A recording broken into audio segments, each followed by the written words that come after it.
Good afternoon, good morning, good evening, whatever we are. I'm not even sure what I'm doing anymore. Got my wound. Still recovering from that, which is part of the reason I probably don't know what day it is. I show up for work. That really is all we need, doesn't it? So, we are reaching the last portion of the chronological life of Jesus before we move into his ministry. This is the last story about him as a youth, and this is it's going to take place when he's about 12 years old. So I will go ahead and read it, and we'll come back. Every year his parents traveled to Jerusalem for the Passover festival. When he was 12 years old, they went up according to the custom of the festival. After those days were over, as they were returning, the boy Jesus stayed behind in Jerusalem, but his parents did not know it. Assuming he was in the traveling party, they went a day's journey. Then they began looking for him among their relatives and friends. When they did not find him, they returned to Jerusalem to search for him. After 3 days, they found him in the temple, sitting among the teachers, listening to them and asking them questions. And all those who heard him were astounded at his understanding and his answers. When his parents saw him, they were astonished, and his mother said to him, "Son, why have you treated us like this? Your father and I have been anxiously searching for you." "Why are you searching for me?" he asked. He asked them, "Didn't you know it was necessary for me to be in my father's house?" But they did not understand what he was said to them. Then he went down with them and came to Nazareth and was obedient to them. His mother kept all these things in her heart, and Jesus increased in wisdom and in stature and in favor with God and with people. So, like I said, 12 years old. Of course, we know from back when we talked about how God selected Mary and Joseph. You know, it wasn't just their genetics, their family tree, but also that they were righteous people. So the fact that they would move on and each year to go back to Jerusalem for the Passover, as is prescribed in the Torah, is not a real surprise. And so when they do, and of course, very often, we think of trips like this, that you'd probably, of course, if you were there today, you'd probably drive from Nazareth and Jerusalem in less than a day.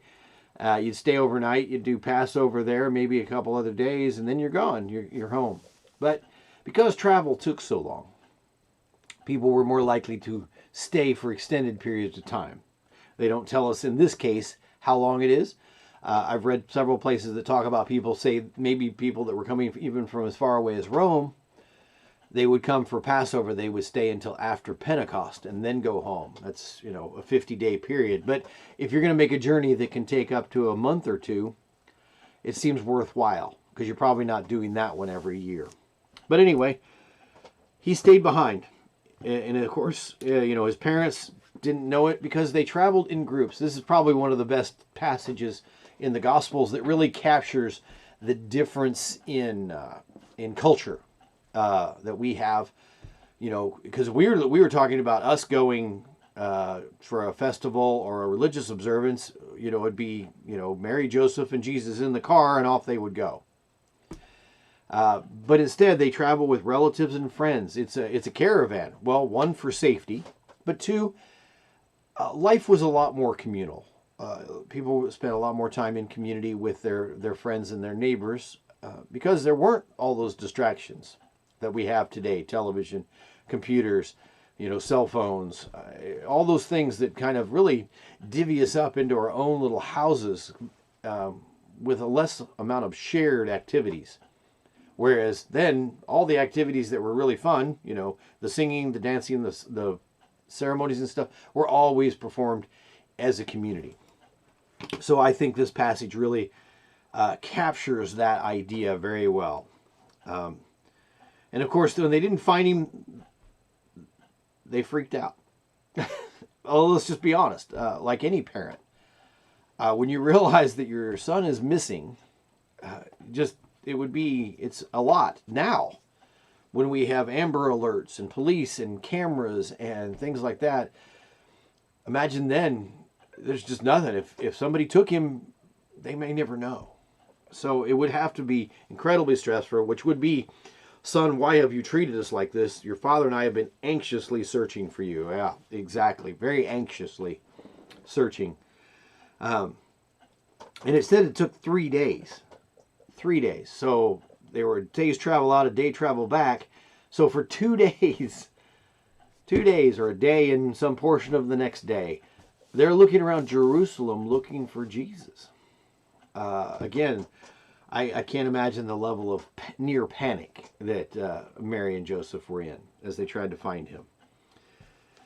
And of course, Jesus has his little response, which, you know, for those of you who've had or been a 12-year-old, this isn't a very surprising answer. You know, why were you searching for me? You know, why were you worried?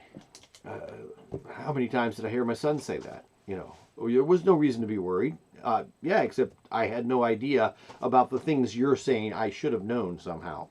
But anyway, didn't you know that it was necessary for me to be in my Father's house? Which, you know, hindsight, and for us reading from the outside, it seems like, you know, maybe they should have started at the temple.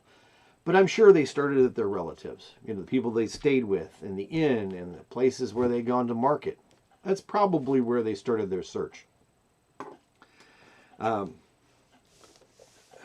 if we go back, he's sitting among the teachers, listening to them and asking them questions. And all those who heard him were astounded at his understanding and his answers. Well, you know, to me, it shouldn't be a surprise. We're talking about the creator of the universe. Even though his understanding of his role and stuff probably doesn't fit, you know, isn't as developed. Of course, he's 12. How many of us knew our role, you know, what our life would look like at 12? Things are a lot different than what I thought my life would look at 12. Of course, when I was 12, you know, there's no way I could live to be this old. 30 was like the other end of the other side of the moon as far as age. And so we see, you know, obviously he's going to be very familiar with the Torah and understanding the law, truly understanding the law. And so when he's asking these questions, it's going to perplex, I'm sure, a lot of these teachers. They're going to be trying to figure out answers because how much of their teaching was built on other people's teaching and had gotten away from the original meaning and the original scripture. It's, you know, it's one of the things he talks about later in his ministry that, you know, those Pharisees, they keep adding burdens to people's lives. And we've talked at church several times that, you know, I'm sure that wasn't their intention.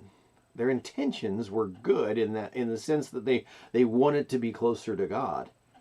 They wanted to be obedient to God. They wanted to not bring shame on their family or their faith. But in doing so, they lost track of the basic meaning of a lot of things, piling on top of one another until it becomes very unsteady. Of course, after he's done with this, they don't give us any specific questions about what he asked about or what he talked about. We just know that, especially for a 12-year-old, these leaders, these teachers are very, very surprised at how well he knows these things and the questions that he asks. They're so deep and meaningful and just cutting to the bare, what do we need to know kind of answers. And then finally they closed, they went down with him and came to Nazareth, and he was obedient to them. So he grew up, he went back to being an obedient child. This is the only case we have of him being disobedient. But no matter how you understand Jesus coming into his knowledge of his deity, where you stand on that, either as a 12-year-old who's known for a long time, he's still going to be very undeveloped, or if maybe he's recently learned that, you know, he is the Messiah, the Son of God, you could see where that could cause problems, especially in a preteen, you know, because he says, you know, did you think it was necessary for me to be in my Father's house? You know, that's kind of a pretty disrespectful way to talk when Joseph is standing right there, which is, of course, why they don't understand why he said that to them. So they were probably upset. But, you know, once again, as Luke's gospel is fond of saying, one, she treasures these things at heart. She tries to remember them and add them up so she can get an understanding of what this really means. And then finally, of course, Jesus increased in wisdom and stature. So he got smarter and had more common sense, hopefully. And he, of course, grew up. You know, 12, he's still looking forward to that, the puberty birth, the growth spurt there. But he also grows in favor with God and with people. So we learn that he's gaining in respect with people. People know him and like him already. So that is, like I said, that is the end of the section. It's from here on out. I'm going to try to mention, but I'm not going to be very specific about it. This is where sometimes the chronologies don't line up very well, because I have a couple that I'm using. I'm going to use the one I have here, and I'll give you the name here in just a second, assuming I can find it.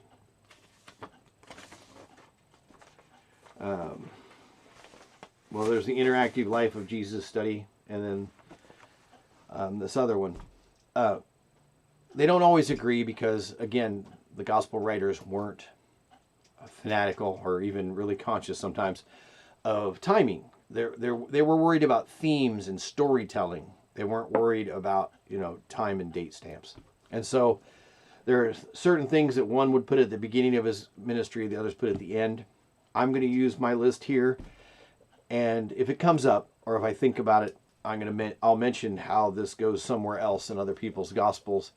But for the most part, I'm just going to straightforward, and we're going to use this one because I don't want to have to reinvent this. That's a lot more work. A lot more work. I respect the people who've gone to the trouble of sitting down and sifting through all four gospels and the letters and things that give us clues about when things happened. The other thing I wanted to talk about before we go tonight is that 18 years that we seem to have lost. Most likely Jesus was around 30 when he began his ministry. There's a couple reasons for that, and that one is the timing, calendar-wise. The other one is it was normally expected that a rabbi could not teach the whole of Scripture, of course that time would be what we call the Old Testament, until he was 30 years old. And that was because of the inclusion of the Song of Solomon, which was considered risque. It's definitely PG-30, I guess. You definitely needed to be an adult to teach it. Doesn't mean you couldn't read it. Doesn't mean you couldn't learn from it. It just, culturally, that they kind of set that as a limit. So you really didn't become a rabbi until you were 30, which also fits with him starting his ministry at that point. And so we're going to talk about some of that, which means he's been a carpenter, handyman, however you want to see Joseph's job, And we don't know when Joseph passes away during this time frame. But we do know that from other places in Scripture that James and his brothers and sisters, so plural, so at least two of each, 2 brothers and 2 sisters, the family is there in Nazareth, probably doing a lot of the same things. So we'll talk about that next time. I hope you all have a good week. God bless.